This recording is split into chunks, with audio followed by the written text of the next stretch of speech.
I'm Joe Catalano with an AM Quincy news update for Monday, August 10th. Well, there will be some traffic disruptions around Sweeney Brothers Home for Funerals and St. John's Church in Quincy today for the funeral of an active duty Quincy firefighter. Motorists should expect delays from 8:30 until noon around the funeral home on Independence Avenue and around the church on School Street in Quincy Center. A mass will be said at the church at 10 a.m. for Brian Snow. Snow died suddenly last week at the age of 47.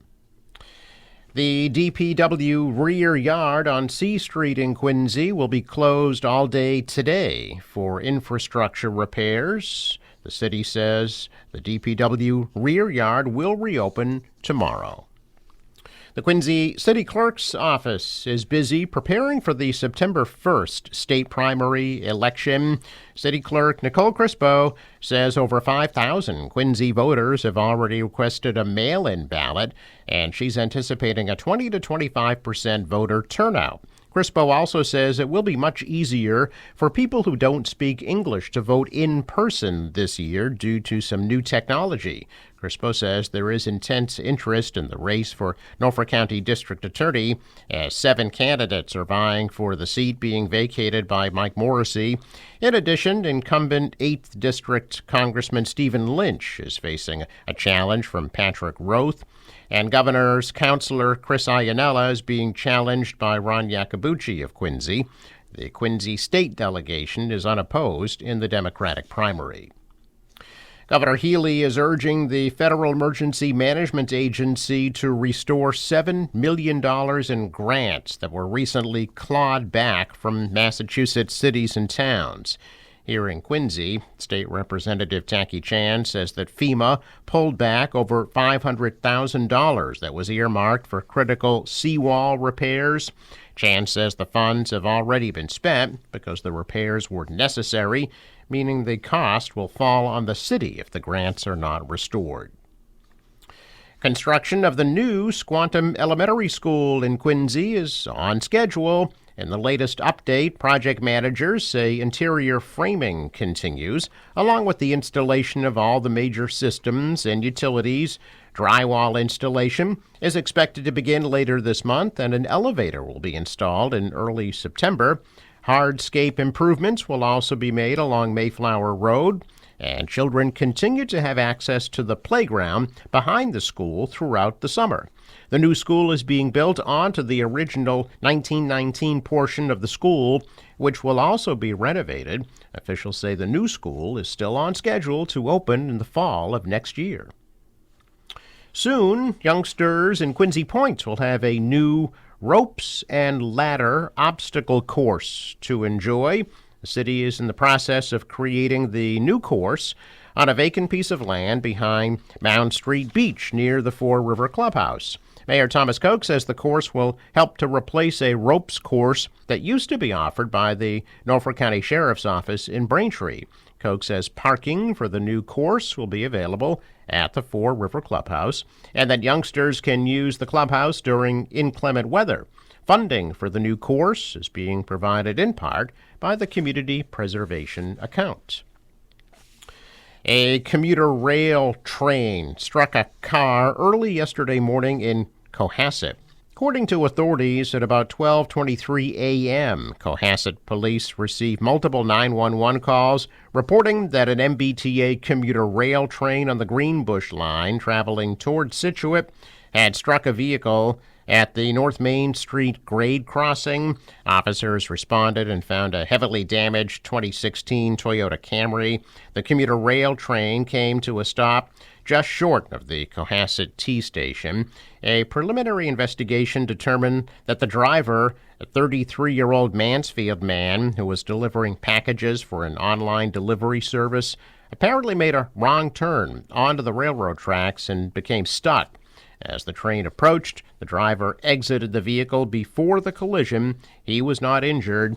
About 15 passengers were aboard the train at the time of the crash. No injuries were reported. The Camry was totaled. North Main Street was closed for more than 2 hours while authorities investigated the crash, which is still under investigation.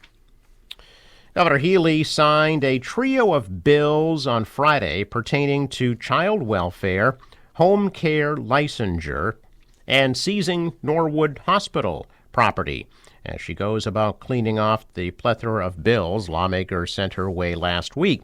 The child welfare law includes a so-called Foster Child Bill of Rights and creates a dedicated education infrastructure inside the Massachusetts Department of Children and Families, requiring DCF to appoint an education director to oversee its education policy.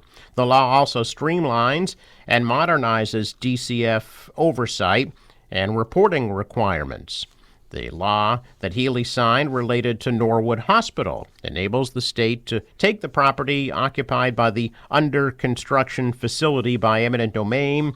The law exerts pressure on Medical Properties Trust, an Alabama-based real estate investment trust that owns the property, to make a deal before the state steps in and takes the land. Lawmakers enacted the bill on the last day of scheduled formal sessions last Friday and shipped it to Healy's desk. The governor on Friday blamed Stewart and former CEO Ralph Delatorre for delays that impacted the town and residents. Healy also signed into law legislation imposing a licensure framework on the home care workers who help the state's aging population with non-medical care, like dressing, meal preparation, bathing, and more.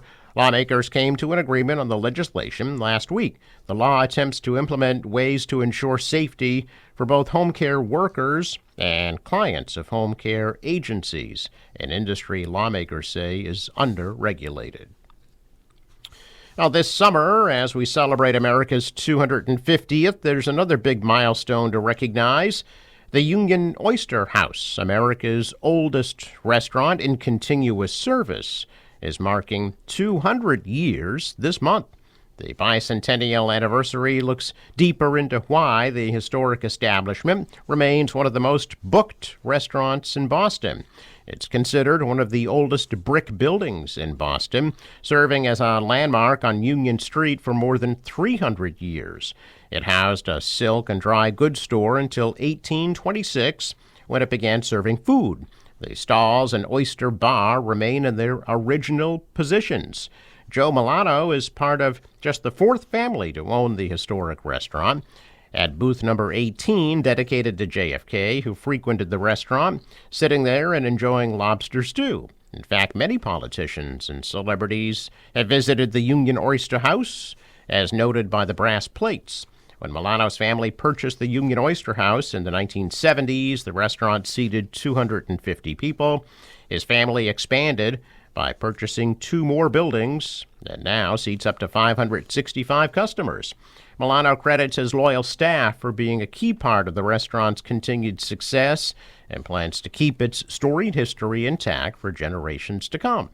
In the spirit of moving forward, Milano said he'd love to produce 3 of the Union Oyster House's signature items, clam chowder, Tabasco sauce, and cornbread, on a commercial scale to sell in stores for many more people to enjoy.